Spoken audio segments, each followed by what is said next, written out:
वो ग्रंथों के भी नाम लेते हैं, पातंजल योग सूत्र, योग वासिष्ठ, ऐसे ग्रंथ हमको पढ़ने पड़ेंगे, वो कहते हैं। क्योंकि ये जो दूसरी पद्धति है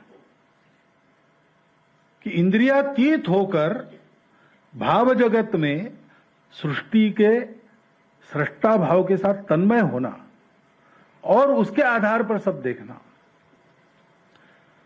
अंग्रेजी में जिसको इंट्यूशन कहते हैं। इंट्यूशन बहुत निम्न अवस्था है इस प्रक्रिया की। ऐसा ज्ञान हमारे पूर्वजों ने प्राप्त किया, क्योंकि पहले तो स्वाभाविक रूप से मनुष्य बाहर खोजता है, बाहर खोजने के वही साधन है, आंख है, कान है, नाक है, वो वही सारे पंचेंद्रियों के विषय उसके आधार पर चलते हैं। सारी दुनिया ऐसे ही कर रही थी सुख के खोज में, लेकिन जब उसमें सुख मिलता नहीं, शाश्वत कोई बात मिलती नहीं, टिकने वाली कोई बात मिलती नहीं है, ऐसा जब प्रतीत हुआ तो बाकी दुनिया में लोगों ने खोजना बंद कर दिया, ये समझ के कि ऐसी कोई एक चीज है ही नहीं, कोई शाश्वत सुख वगैरह नहीं है, सृष्टि नाशवान है, सुख के साधन कम है, खाने वाले बहुत ज्यादा है, इसलिए स्पर्धा है, आपस में लड़ो मरो लेकिन सुख से जियो, सुख प्राप्त करने की क्षमता बढ़ाओ और सुख प्राप्त करने के लिए जो समय भगवान ने दिया है उसको बढ़ाओ, ज्यादा जियो और ज्यादा उपभोग करो, यही जीवन है, उसके लिए शक्ति की आवश्यकता है। लेकिन हमारे यहां लोग रुक गए नहीं, रुके नहीं यहां, उन्होंने अंदर खोजना प्रारंभ किया, क्योंकि हमारे यहां हमारी मातृभूमि भारत है, वो सुरक्षित और समृद्ध थी। समृद्ध होने के कारण यहां हमको अपना जीवन जीने के लिए स्पर्धा नहीं करनी पड़ती थी, सबके लिए भरपूर था, और चारों ओर से सुरक्षित होने के नाते आक्रमण का भी भय उस समय नहीं था। तो हमको लड़ने की जरूरत नहीं पड़ी, कुछ नहीं पड़ी, स्पर्धा की जरूरत नहीं पड़ी, तो फुर्सत भी थी और ऐसा सात्विक जीवन जीने के कारण प्रवृत्ति भी थी। तो हम यार रुके नहीं, हमने कहा बाहर नहीं मिलता तो अंदर है क्या। खोजते खोजते हम अंदर वहां तक पहुंच गए, और पहुंचने के कारण फिर हमको ये पता चला कि वास्तव में सारा विश्व एक ही है और सब एक दूसरे से जुड़े हैं। ये जो अलगाव है, जो अलग अलग हम दिखते हैं, एक दूसरे को देखते हैं, एक दूसरे के साथ व्यवहार करते हैं, अच्छा व्यवहार करते हैं, बुरा व्यवहार करते हैं, पुण्य पाप की लड़ाई होती है, सारा जो होता है वो क्षणिक है और एक हद तक वो सही है, उसके बाद वो गलत है, यानी वो नहीं है, इसलिए उसको मिथ्या कहा गया। मिथ्या यानी झूठ नहीं, मिथ्या यानी एक हद तक चलता है, उसके बाद नहीं चलता है। मेरी भूख है तो मुझे खाना पड़ता है, आपकी भूख है तो आपको खाना पड़ता है, ये एक हद तक चलता है। जब पुत्र भोजन कर लेता और भोजन समाप्त हो जाता है तो माता कहती है कि तूने खा लिया, मेरा पेट भर गया। तो दोनों का पेट अलग अलग भरेगा, ये एक हद तक सत्य है, उसके बाद तो तुमने खा लिया, मेरा पेट भर गया, ये आता है। ऐसे ये दुनिया एक हद तक चलती है, उसके बाद तो सब एकाकार है और सब शाश्वत है, और कोई उसमें विकारों की कोई महत्ता नहीं है, कुछ नहीं है, शुद्ध आनंद, सच्चित आनंद है, सत्यम अनंतम ज्ञानम, बस यही सत्य स्वरूप है मनुष्य का। ये जब पता चला तो संपूर्ण दुनिया अपनी है, ये निष्कर्ष अपने आप आ गया। अब अपनी है तो उसको भी ये ज्ञान देना चाहिए जो हमको मिला है। इसलिए ऋषियों ने बहुत परिश्रम करके अपने राष्ट्र की उत्पत्ति की, क्योंकि विश्व के कल्याण की इच्छा उनके मन में थी। भद्रम इच्छन्त ऋषय स्वर्विदा तपो दीक्षाम उपसे दुरग्रे ततो राष्ट्रम बलम ओजश्च जातम। तो इसलिए मैंने कहा कि भारत और वेद एक साथ है, समानार्थी है, और मूल से जानने के कारण इसमें सारा ज्ञान है। तो बताओ सीटी स्कैन का मशीन वेद में कहां है? ऐसा कोई कहेगा नहीं है, ये बात सही है। लेकिन सीटी स्कैन का विज्ञान जो निकला है, जो जहां से निकला है, उस मूल को जानता है वेद, और इसलिए उस आधार पर चिंतन करने से हमारे भी विद्वानों ने बहुत बहुत पहले, विज्ञान के जन्म के सैकड़ों वर्ष पहले, सूर्य से पृथ्वी का अंतर कितना है वो बताया है। वो है वेदों में। सूर्य किरण को सूर्य से निकलकर पृथ्वी पर आने में कितना समय लगता है, उसका उल्लेख है वहां पे। वेदों के मंत्रों में गणित मिलता है। मैंने एक पुस्तक पढ़ी, रुद्र कहते हैं, उसमें चमक है, तो एक अंश में, तृतीय अंश में ऐसा है, तो त्रिशम संख्या है। दूसरी जगह द्वितीय से 2 से शुरू होता है, 2, 4, 6 ऐसा चल रहा है। तो पुस्तक बताती है कि एकम में वगैरह घन और घनमूल का फॉर्मूला है, क्यूब और रूट, और वो 2, 4 वाला जो है वो वर्ग और वर्गमूल का फॉर्मूला है। उन्होंने गणित करके बताया, पूरी एक छोटी सी पुस्तिका। अब ये है उसमें। तो इसलिए हम वेदों को ज्ञान निधि कहते हैं, और वो केवल भौतिक जीवन का निधि नहीं है, आध्यात्मिक जीवन का भी निधि है। इसलिए संपूर्ण समाज के लिए जीवन विद्या वेद है। इसलिए हम कहते हैं वेदोखिलम धर्म मूलम, क्योंकि जीवन की धारणा धर्म के कारण होती है।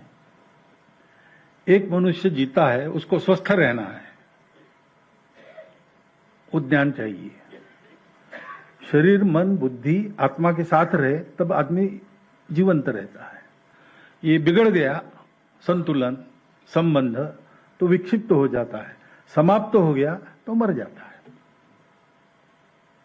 ऐसे ही मनुष्य को भगवान ने पेट दिया है तो भरना है, इंद्रिय दिया है तो उनकी जो स्वाभाविक भूख है उसको पूरा करना है। सामान्य मनुष्य को तो यही है, आहार निद्रा भय मैथुन, ये छूटा नहीं है, पशुओं के साथ वो भी है। तो उसके लिए अर्थ पुरुषार्थ है, काम पुरुषार्थ है, इसकी मान्यता है अपने यहां। लेकिन ये हमको उपभोग के तरफ न ले जाए, ये हमके जीवन के सार्थक के तरफ ले जाए, सत्यबोध की तरफ ले जाए।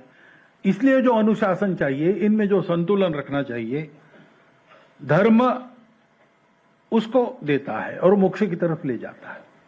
इसलिए चारों पुरुषार्थों को जब हम बोलते हैं, उल्लेख करते हैं, तो पहले धर्म का नाम लेते हैं, धर्मार्थ काम मोक्षं च विन्दति। क्योंकि मोक्ष प्राप्त करना है तो भी धर्म का अनुशासन चाहिए। संन्यास आश्रम में ऐसा है, मैं सुनता हूं, आपको ज्यादा मालूम है, ये अगर सन्यासी को समाज में रहना है तो नियम है।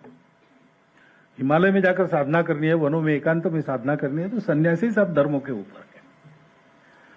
क्योंकि धर्म सबकी धारणा करता है।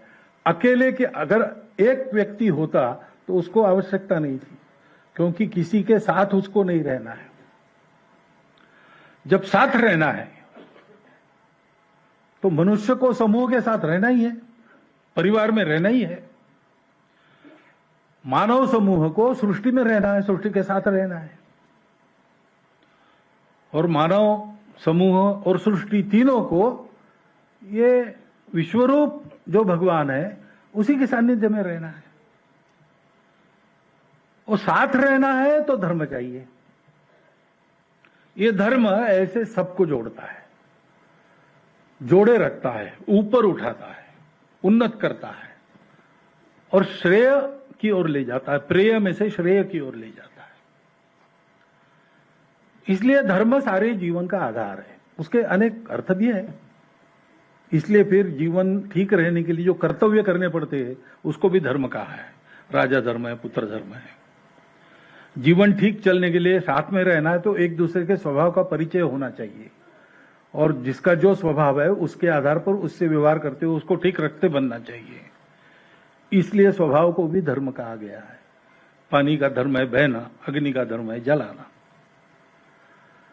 लेकिन इस धर्म का ज्ञान वेदों से आता है, क्योंकि वेदों का मूल सत्य में है। इसलिए हमारे यहां कहते हैं अपौरुषेय है, ये भगवान के निश्वसित है। यानी सृष्टि हुई, उसके साथ उसके स्वर आए तो वेद भी आए। उनको देखा होगा बाद में चाहे, लेकिन वो पहले से है, उसी की सृष्टि बनी है। और वो आया तो उसके साथ धर्म भी आया। ऐसे ये वेद है, और ऐसे ये होने के कारण इसको समझना ये कठिन बात है सामान्य व्यक्ति के लिए, विद्वानों के लिए भी कठिन है। ये मैं कह रहा हूं, मेरा अधिकार नहीं बोलने का। अपने क्या बोले ऐसे विषय में, हमारे जैसे लोग क्या बोले, लेकिन बोलना पड़ता है। ज्ञानेश्वर महाराज ने कहा है, व्यासाधिकान से उन्मेख रहाटति देथ शासंक। व्यास जैसे महर्षियों के उन्मेष, नवोन्मेष शालिनी उनकी प्रतिभा, वो जिसमें साशंक होके इधर उधर भटक रही, वहां तेथ मी ही रंक एक चावड़ी की, वहां मैं एक सामान्य मानूस, मैं सामान्य आदमी बड़बड़ कर रहा हूं, ऐसा ज्ञानेश्वर महाराज कहते हैं। तो ऐसा करना पड़ता है, तब करना पड़ता है। परंतु इसका अर्थ, अब ये अर्थ भी बुद्धि की बात नहीं, केवल शब्दार्थ में जाएंगे तो क्या क्या सोचेंगे पता नहीं। वेदों का अर्थ जिसको प्रतीति है वो ठीक बता सकता है। संत तुकाराम महाराज हो गए तो उन्होंने ऐसा कहा, वेदांचा अर्थ आमासीच ठावा। वेदों का अर्थ हम ही जानते हैं, क्योंकि वेद जहां से आए हैं उसके साथ जो साक्षात है वो जो बताएगा वो अर्थ है। तो जो वेदों का जीवन जीते हैं, वेदों का जीवन जीने वाले जो है वो अर्थ बताएंगे तो फिर ठीक होगा। और हमने सुना भी, सातोली जी का जीवन वैसा था, सातोलेकर जी का। उन्होंने वेद शास्त्र के अनुसार अपने जीवन का निर्वाह किया, तो उनको उसके बारे में अनुभूति थी, और इसलिए वो कह सके कि मैं 100 वर्ष पूरे करके फिर जाऊंगा। कुर्वन्ने वेह कर्माणि जीजी विशेष छतसमा, ये हमारी घोषणा है, वैदिक घोषणा उपनिषद में। तो उन्होंने उसके आधार पर कहा और वैसा करके दिखाया। वो उनका लिखा हुआ भाष्य, सुबोध भाष्य, वो अगर प्रमाण भाष्यों में एक माना जाता है तो उसमें आश्चर्य की कोई बात नहीं, क्योंकि उनकी वो गति थी उसमें, अनुभव के आधार पर, प्रतीति के आधार पर उसको। क्योंकि ऐसे जो लोग होते हैं वेदों को जीने वाले या प्रतीति के आधार पर जीने वाले, वैसे इस दुनिया से उनका कोई प्रयोजन न रहने के बाद भी एक स्वाभाविक अपनेपन की जो लोकोद्धार की उर्मी रहती है, उसके लिए वो अपना जीवन जीते हैं। इस दुनिया से उनको लेना देना नहीं है तो भी अपना कर्तव्य यहां पर करते हैं। तो उन्होंने ये लोगों के जानकारी के लिए, उनका ज्ञान बढ़े, उनको परिचय ठीक हो, अर्थ पता चले, जीवन कैसे जीना ये पता चले, इसलिए ये सारी बातें लिखी। सर्वोतोपरि हमारे लिए सुगम है और उपयोगी है, क्योंकि वेदों में सारी बातें हैं। संगठन का उल्लेख बहुत बार हुआ, तो संगठन मंत्र भी वेदों में, संगच्छध्वम संवदध्वम। हम संघ में नित्य बैठक के प्रारंभ में वो कहते हैं संगठन कैसे बांधना, इसका एक फॉर्मूला है वो, थोड़े शब्दों में, जिसके लिए हम 20-20 दिन के वर्ग लगाते और भाषण देते रहते, और सूत्र रूप में उसमें बताया है। ऐसी बहुत सी बातें उसमें हैं, सब प्रकार के शास्त्र उसमें से निकाले जा सकते हैं। अंग्रेजी में कहते हैं डिराइव, उसमें लिखे नहीं है, लेकिन आप उसका मनन करेंगे तो आप उन शास्त्रों को फिर से जीवित कर सकोगे। उसका अवगाहन करेंगे तो हर एक शास्त्र में अवगाहन करने की आपकी प्रतिभा पूर्ण बनेगी। ऐसे यह ग्रंथ है और इसलिए स्वाध्याय मंडल पारडी को वास्तव में हम सब लोगों ने केवल हृदय से धन्यवाद नहीं देना चाहिए, वो कैसा आगे बढ़े इसको भी देखना चाहिए, क्योंकि इतना उत्तम कार्य उन्होंने किया है कि हमारा जो श्रेष्ठ ज्ञाननिधि है, जो तीनों काल में सुसंगत है, सदा सर्वदा रहेगा और विश्व की सभी ज्ञान प्रणालियों का जिसमें आधार है। ये भी मैं बहुत जिम्मेवारी के साथ बोल रहा हूं, क्योंकि प्रतीति वाले लोगों ने इसको बताया है। महाराष्ट्र में एक संत हो गए गुलाबराव महाराज, पुराना नहीं अभी हो गए, तो 90 साल में उनकी दृष्टि चली गई। दूर देहात में रहते थे, पढ़ने लिखने का बहुत ज्यादा प्रश्न नहीं था, लेकिन वो ऐसे हो गए कि जर्मन ग्रंथ, स्पेनिश ग्रंथ, अंग्रेजी सारे ग्रंथ मुखोद्गत थे उनके। वो बता सकते थे, बात करते, विद्वान आते थे, बात करते थे। वो उधर जाओ, वो एक नीला पुस्तक है अलमारी में, नीला, उसको निकालो, उसके 500वें पेज पर चौथी लाइन वो पढ़ो, प्रमाण मिल जाएगा। इतना उनका था। वो अपने को ज्ञानेश्वर महाराज की कन्या कहते थे। उन्होंने अपनी जो ग्रंथ रचना की है उसमें उन्होंने विश्व के सारे पंथ संप्रदायों के मूल में वेद कैसे है ये सब प्रमाण दिखाया है। तो जो जानकार है वो जानते हैं, जो जानकार नहीं है वो अपनी अपनी बुद्धि के अनुसार वाद विवाद करते हैं। वाद विवाद में हमको जाना नहीं, उससे किसी का फायदा नहीं। लेकिन हम लोग श्रद्धालु है, हमारे पास ये निधि है, ये हम जानते हैं, तो उसके आधार पर हम उसको पढ़ें, हम उसको जीवन में उतारें और जितने अधिक लोगों को उस ज्ञान का लाभ दे सकते हैं, उनका जीवन वैसा बना सकते हैं, उतना करें। इस दृष्टि से आज फिर से इन सब ग्रंथों का बहुत सुंदर रूप में मुद्रण फिर से हुआ है।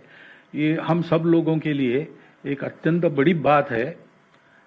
ऐसा कहते हैं कि सनातन धर्म के उत्थान का समय आया है, हम देख ही रहे। योगी अरविंद ने घोषित किया था। इस तरफ सारे विश्व का रुख भी बदल रहा है, बन रहा है, ये भी हम जानते हैं। तो इस प्रक्रिया में मैं समझता हूं कि ऐसा एक सुबोध भाष्य तीनों वेदों का सातोळीकर जी जैसे आधिकारिक व्यक्ति के द्वारा लिखा हुआ, वो फिर से हमको सुव्यवस्थित रूप में प्राप्त होना, ये भी एक अपने लिए संकेत है और अपने लिए आगे बढ़ने के लिए बहुत बड़ा साधन है। उसका हम सब लोग लाभ ले, इतनी प्रार्थना करता हूं और मेरे 4 शब्द समाप्त करता हूं।